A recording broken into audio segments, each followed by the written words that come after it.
Pengantar teori konseling dan psikoterapi. Apa itu konseling? Konseling adalah membantu individu memecahkan permasalahan dalam hidupnya melalui wawancara, menggunakan cara-cara yang sesuai dengan situasi yang dihadapi individu, dan melalui konseling agar pada akhirnya individu dapat menyelesaikan permasalahannya dengan caranya sendiri. Apa sih psikoterapi itu? Psikoterapi adalah perawatan dengan menggunakan alat-alat psikologis terhadap permasalahan yang ada dalam kehidupan emosional, di mana seorang ahli menciptakan suatu hubungan profesional dengan pasien yang bertujuan untuk menghilangkan, mengubah, atau menemukan gejala-gejala yang ada, memperbaiki pola tingkah laku yang rusak, dan meningkatkan pertumbuhan serta perkembangan kepribadian yang positif. Selanjutnya ada perbedaan konseling dan psikoterapi.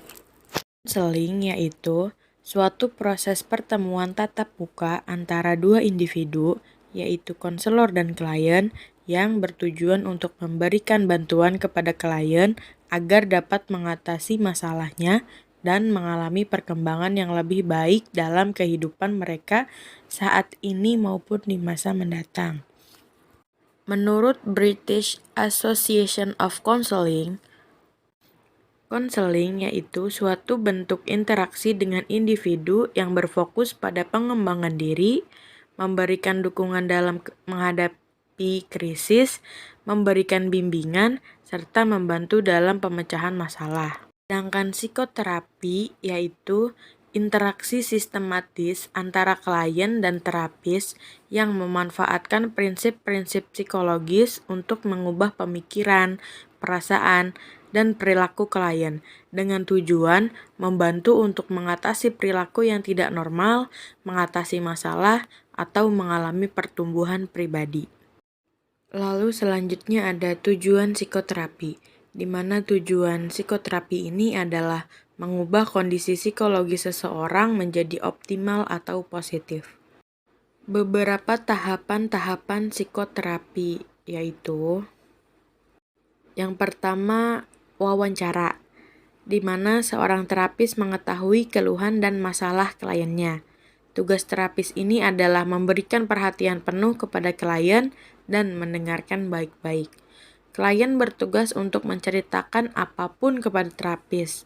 Jangan biarkan terapis berbicara terlalu banyak agar klien mendengarkan.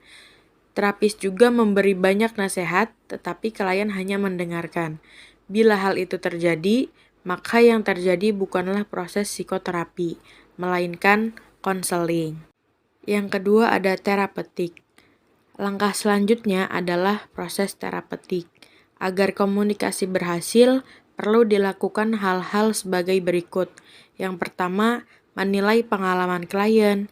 Yang kedua, mengeksplorasi masa lalu yang dialami klien.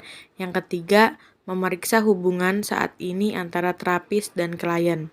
Dan ini tentang mengenali, menjelaskan, dan menafsirkan perasaan pribadi dan makna pengalaman klien. Yang ketiga ada pengertian ke tindakan.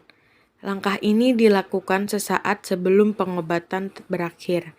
Apa yang perlu dilakukan oleh terapis dan klien? Terapis berbicara tentang pembelajaran terapi dan keterampilan praktis yang akan mereka pelajari dalam kehidupan mereka sehari-hari. Lalu yang terakhir ada mengakhiri terapi.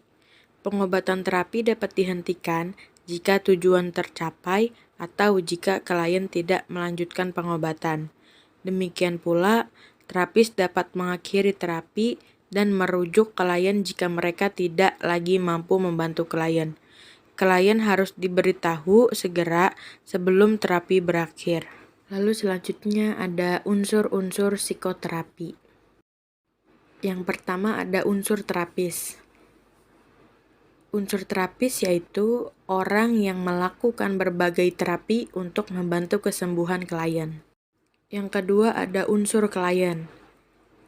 Unsur klien yaitu orang yang melaksanakan program pengobatan untuk proses penyembuhan. Lalu yang terakhir ada unsur proses. Unsur proses ini yaitu pelaksanaan terapi oleh terapis terhadap klien. Jadi ini adalah proses dialogis atau interaksi.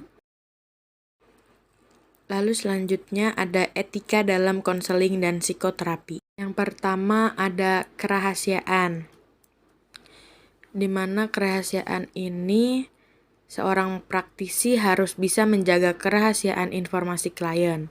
Hal ini diperlukan agar klien memiliki kepercayaan diri dalam proses berbagi dalam sesi tersebut. Yang kedua, menghindari peran ganda, di mana seorang praktisi didorong untuk melayani klien yang tidak memiliki hubungan sebelumnya dengan mereka. Lalu yang ketiga, memiliki kompetensi yang cukup, di mana seorang praktisi harus memiliki pemahaman dan keahlian terhadap layanan yang diberikannya. Dan yang terakhir ada pernyataan persetujuan, di mana klien perlu memahami keahlian praktisi. Praktisi juga harus mampu memberikan pemahaman kepada klien mengenai intervensi yang ditawarkan dan alasan memilih intervensi tersebut.